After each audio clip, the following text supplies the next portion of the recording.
2017년 겨울 훈련 집회 레위기 결정 연구. 하나님의 목적을 위해 그리스도를 우리의 속건 제물로 취함.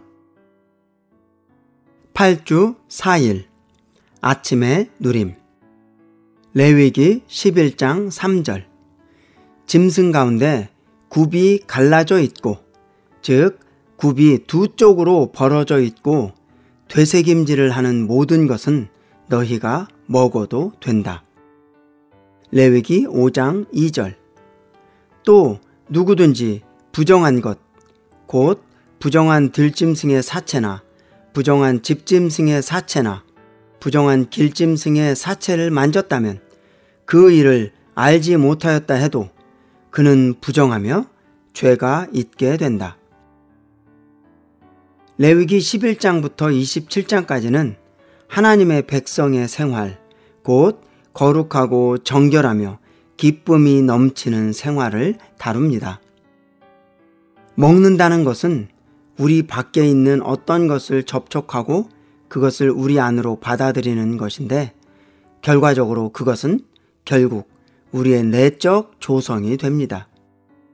레위기 11장에서 모든 동물은 여러 부류의 사람들을 상징하며, 먹는 것은 우리가 사람들을 접촉하는 것을 상징합니다. 하나님의 백성이 거룩하신 하나님께서 요구하시는 거룩한 생활을 하기 위해서는 어떠한 종류의 사람을 접촉할지를 주의해야 합니다. 굽이 갈라져 있고 되새김질을 하는 동물은 분별력 있게 행동하며 하나님의 말씀을 깊이 음미하며 받아들이는 사람들을 상징합니다. 성경에서 바다는 타락하고 부패한 세상을 상징합니다. 지느러미와 비늘이 있는 수중생물은 세상에서 자유롭게 움직이고 활동하는 동시에 세상의 영향을 받지 않을 수 있는 사람을 상징합니다. 오늘의 읽을 말씀. 날 수 있는 날개가 있고 생명의 씨를 음식으로 먹는 새들은 세상과 멀리 떨어져 있으며 세상을 초월한 생명 안에서 살고 움직이며 생명에 속한 것들을 그들의 생명 공급으로 삼는 사람들을 상징합니다. 레위기 11장 13절부터 19절까지에서 언급된 부정한 새들은 씨를 먹지 않고 사체를 먹는데, 이들은 죽음에 속한 것들을 먹고 사는 사람들을 상징합니다. 날개가 있고 또 땅에서 뛸 수 있도록 발 뒤에 다리가 있는 곤충은 세상을 초월한 생명 안에서 살고 움직일 수 있으며 세상에서 그들 자신을 지킬 수 있는 사람들을 상징합니다. 레위기 5장 2절은 들짐승과 집짐승과 길짐승의 사체를 언급합니다. 들짐승은 야생동물이며 집짐승은 집에서 기르는 동물입니다. 어떤 사람들은 들짐승과 같고 어떤 사람들은 집짐승과 같으며 또 어떤 사람들은 길짐승과 같습니다. 5장 2절에서 사체는 죽음을 의미합니다. 이 세 종류의 동물, 곧 들짐승과 집짐승과 길짐승의 사체는 세 종류의 죽음을 상징합니다. 첫 번째 죽음은 들짐승같이 거칠고, 두 번째 죽음은 온순하고 길들여진 짐승과 같이 부드럽습니다. 세 번째 죽음은 길짐승처럼 간교합니다.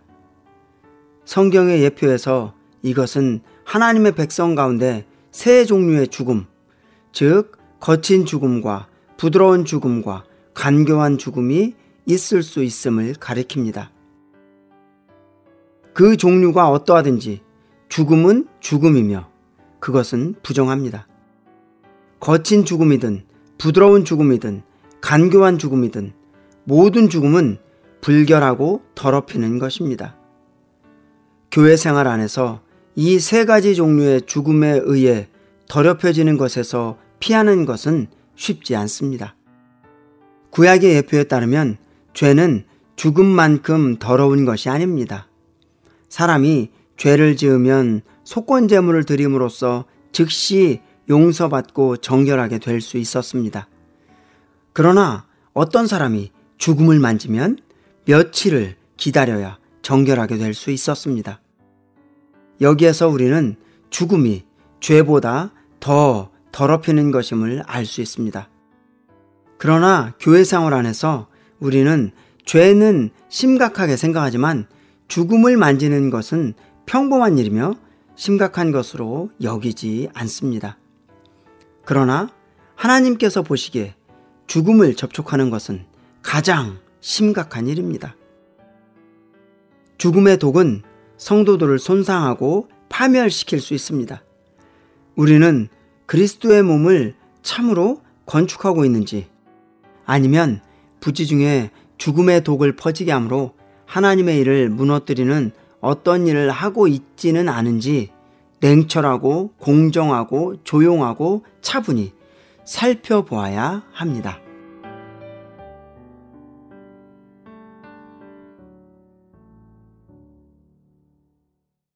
1년 1독 구약 민수기 26장 15절부터 27장, 신약 마가복음 14장 53절부터 72절.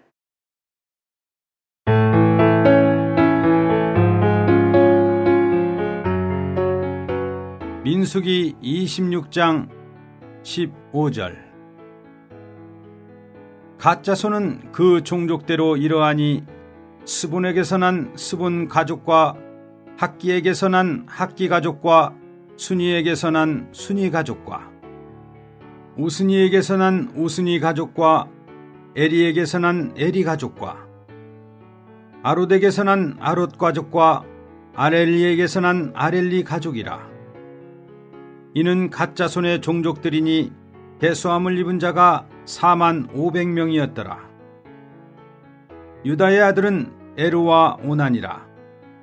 이 에루와 오난은 가나안 땅에서 죽었고 유다의 자손은 그 종족대로 이러하니 셀라에게서 난 셀라 가족과 베레스에게서 난 베레스 가족과 세라에게서 난 세라 가족이며 또 베레스 자손은 이러하니 헤스론에게서 난 헤스론 가족과 하물에게서 난 하물 가족이라.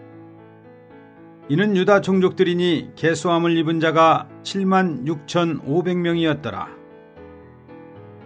이사갈 자손은 그 종족대로 이러하니 돌라에게서 난 돌라 가족과 부하에게서 난 분이 가족과 야숲에게서 난 야숲 가족과 시므론에게서 난 시므론 가족이라. 이는 이사갈 종족들이니 계수함을 입은 자가 64,300명이었더라. 스불론 자손은 그 종족대로 이러하니 세렛에게서 난 세렛 가족과 엘론에게서 난 엘론 가족과 얄르엘에게서 난 얄르엘 가족이라. 이는 스불론 종족들이니 계수함을 입은 자가 65,000명이었더라.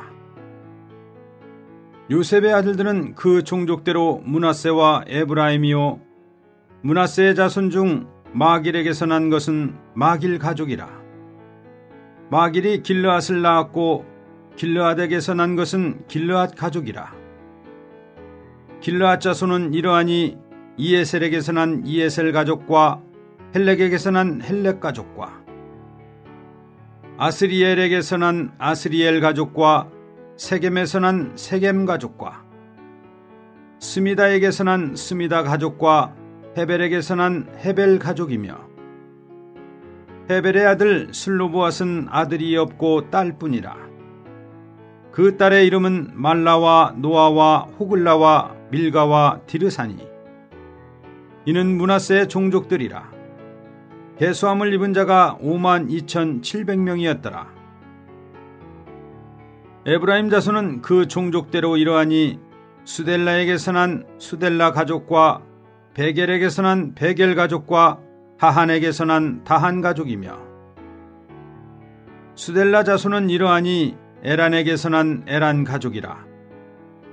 이는 에브라임 자손의 종족들이니 계수함을 입은 자가 32,500명이라. 이상은 그 종족을 따른 요셉 자손이었더라.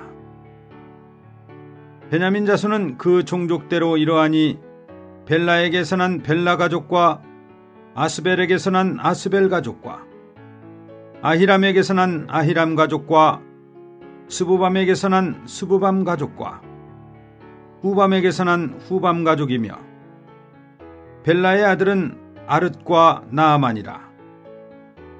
아릇에게서 아릇 가족과 나아만에게서 나아만 가족이 났으니 이는 그들의 종족을 따른 베냐민 자손이라. 계수함을 입은 자가 45,600명이었더라. 단 자손은 그 종족대로 이러하니라. 수함에게서 수함 가족이 났으니 이는 그들의 종족을 따른 단 가족들이라. 수함 모든 가족의 계수함을 입은 자가 64,400명이었더라. 아셀 자손은 그 종족대로 이러하니 임나에게서 난 임나 가족과 이수이에게서 난 이수이 가족과 브리아에게서 난 브리아 가족이며 브리아의 자손 중 헤벨에게서 난 헤벨 가족과 말기엘에게서 난 말기엘 가족이며 아셀의 딸의 이름은 세라라. 이는 아셀 자손의 종족들이니 계수함을 입은 자가 53,400명이었더라. 납달리 자손은 그 종족대로 이러하니 야셀에게서 난 야셀 가족과 군이에게서 난 군이 가족과 예셀에게서 난 예셀 가족과 실렘에게서 난 실렘 가족이라. 이는 그 종족을 따른 납달리 가족들이니 계수함을 입은 자가 45,400명이었더라. 이스라엘 자손의 계수함을 입은 자가 601,730명이었더라. 여호와께서 모세에게 일러 가라사대 이 명수대로 땅을 나눠주어 기업을 삼게 하라. 수가 많은 자에게는 기업을 많이 줄 것이요 수가 적은 자에게는 기업을 적게 줄 것이니 그들의 계수함을 입은 수대로 각기 기업을 주되 오직 그 땅을 제비 뽑아 나누어 그들의 조상 지파의 이름을 따라 얻게 할지니라. 그 다소를 물론하고 그 기업을 제비 뽑아 나눌지니라. 레위인의 계수함을 입은 자는 그 종족대로 이러하니 게르손에게서 난 게르손 가족과 고핫에게서 난 고핫 가족과 무라리에게서 난 무라리 가족이며 레위 종족들은 이러하니 림니 가족과 헤브론 가족과 말리 가족과 무시 가족과 보라 가족이라. 고핫은 아므람을 낳았으며 아므람의 처의 이름은 요게벳이니 레위의 딸이요 애굽에서 레위에게서 난 자라. 그가 아므람에게서 아론과 모세와 그 누이 미리암을 낳았고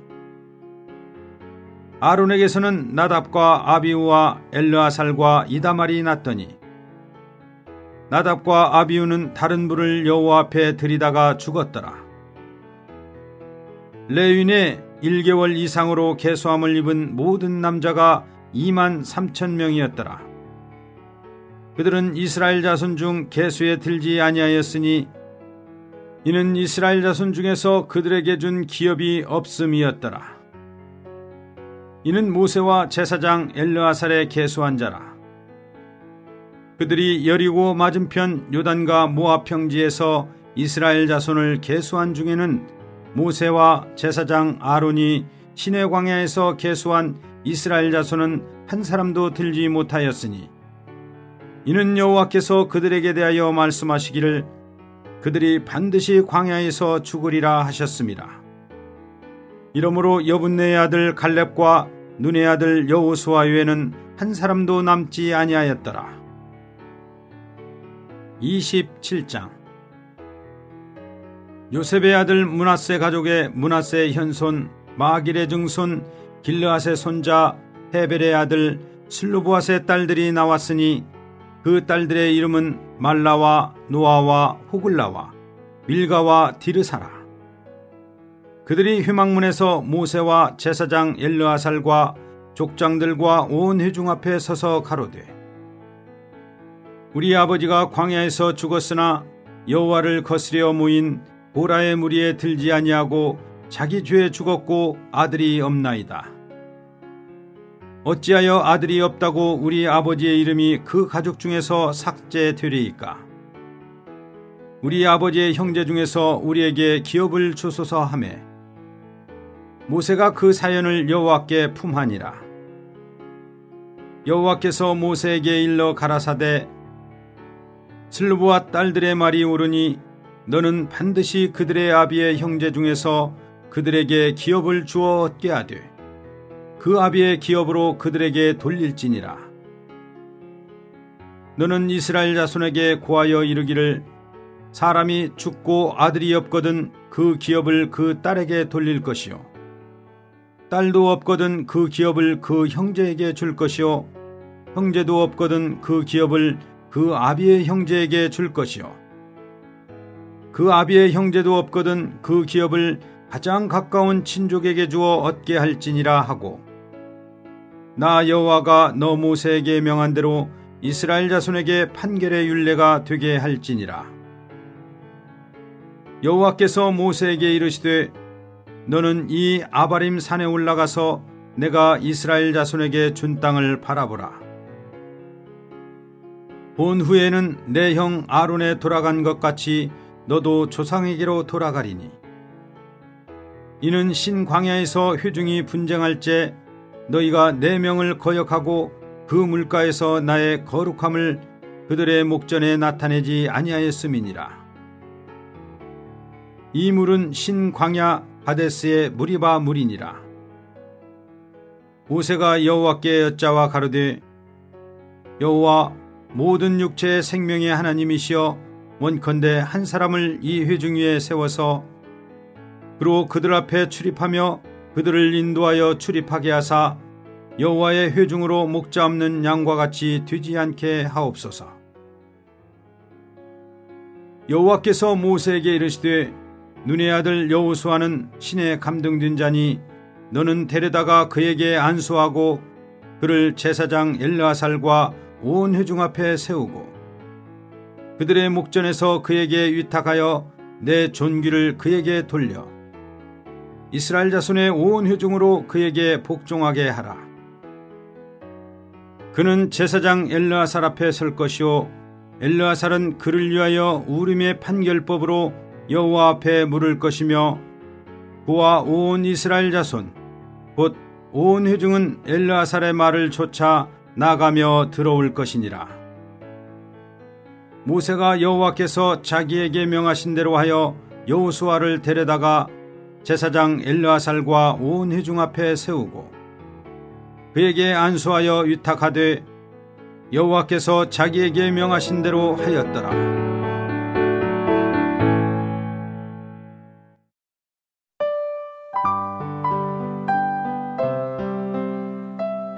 제14장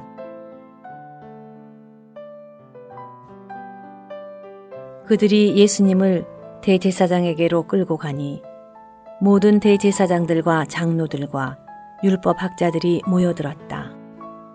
베드로는 멀찍이 떨어져 예수님을 뒤따라 대제사장의 집 안뜰까지 가서 하인들과 함께 앉아 불을 쬐고 있었다. 대제사장들과 온 공회가 예수님을 죽이려고 그분을 고소할 증거를 찾고자 하였으나 찾아내지 못하였다. 왜냐하면 많은 사람이 예수님에 대해 거짓 증언을 하였지만 그 증언들이 서로 일치되지 않았기 때문이다. 그러자 어떤 사람들이 일어서서 예수님에 대하여 거짓으로 증언하였다. 우리는 이 사람이 내가 손으로 지은 이 성전을 헐고 3일 만에 손으로 짓지 않은 다른 성전을 건축하겠습니다. 라고 말하는 것을 들었습니다. 그러나 이것에 관해서도 그들의 증언이 일치되지 않았다. 대제사장이 가운데 서서 예수님께 그대는 아무 대답도 하지 않으시오. 이들이 그대에 대하여 불리하게 증언하고 있지 않소? 라고 하였으나 예수님께서 침묵하시고 아무 대답도 하지 않으시자 대제사장이 다시 예수님께 그대가 찬송 받으실 분의 아들 그리스도이시오? 라고 하니 예수님께서 말씀하셨다. 나는 이다입니다. 여러분은 사람의 아들이 큰 능력이 있으신 분의 오른편에 앉은 것과 하늘 구름을 타고 오는 것을 볼 것입니다. 그러자 대제사장이 자기 옷을 찢으며 우리에게 더 이상 어떤 증인들이 필요하겠소? 여러분은 하나님을 모독하는 말을 들었소. 여러분은 어떻게 생각하시오? 라고 하니 그들 모두가 예수님을 죽이는 것이 마땅하다고 유죄 판결하였다. 그러자 몇 사람은 예수님께 침을 뱉고 그분의 얼굴을 가리고 주먹으로 치며 알아맞혀 보아라 라고 하였고 하인들은 손바닥으로 뺨을 때리며 끌고 갔다. 베드로는 안뜰 아래쪽에 있었는데 대제사장의 하녀 하나가 와서 불을 쬐고 있는 베드로를 보고 유심히 살피더니 그대도 나사렛 사람 예수와 함께 있었어요 라고 하자 베드로가 부인하였다. 나는 그대가 무슨 말을 하고 있는지 모르며 이해하지도 못하겠소. 그리고 그가 바깥들로 나가자 달기 울었다. 그 하녀가 베드로를 보며 다시 곁에 서 있는 사람들에게 이 사람도 그들과 한패입니다 라고 하니 베드로가 다시 부인하였다. 잠시 후 곁에 서 있는 사람들이 다시 베드로에게 그대가 갈릴리 사람이니 틀림없이 그대는 그들과 한패요 라고 하니 베드로가 저주하고 맹세하면서 나는 그대들이 말하는 그 사람을 모르겠소 라고 하였다. 그러자 곧 달기 두 번째 울었다. 베드로는 예수님께서 자기에게 달기 두 번 울기 전에 그대가 세 번 나를 부인할 것입니다 라고 하셨던 말씀이 기억나서 그것을 생각하며 울었다.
속죄 제물인 그리스도께서 십자가에서 처리하셨네.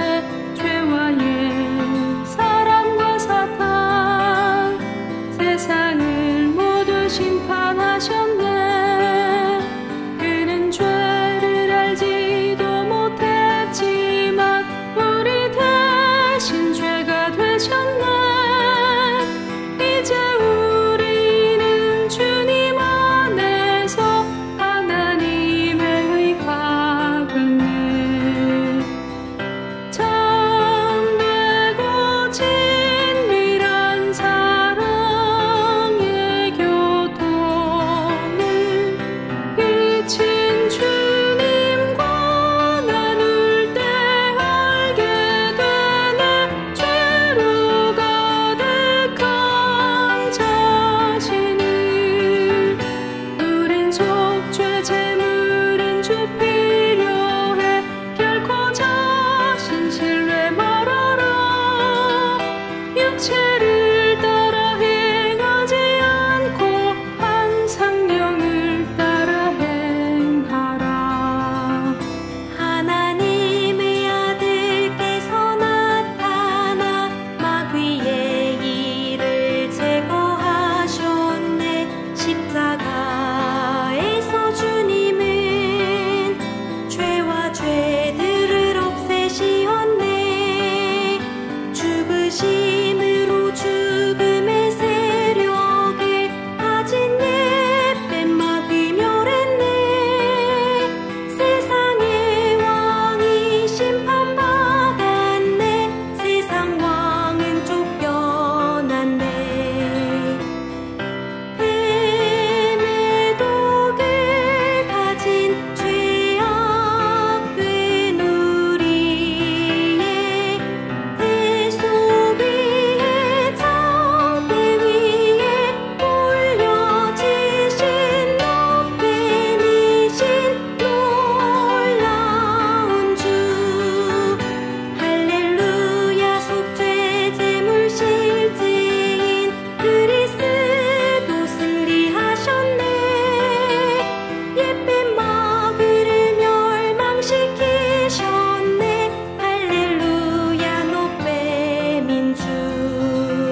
속건 제물인 그리스도께서 우리 죄들을 해결하셨네. 우리는 자백함으로 속건 제물인 주를 취하네. 이것이 우리의 생명이 자라 성숙에 이르는 길이네.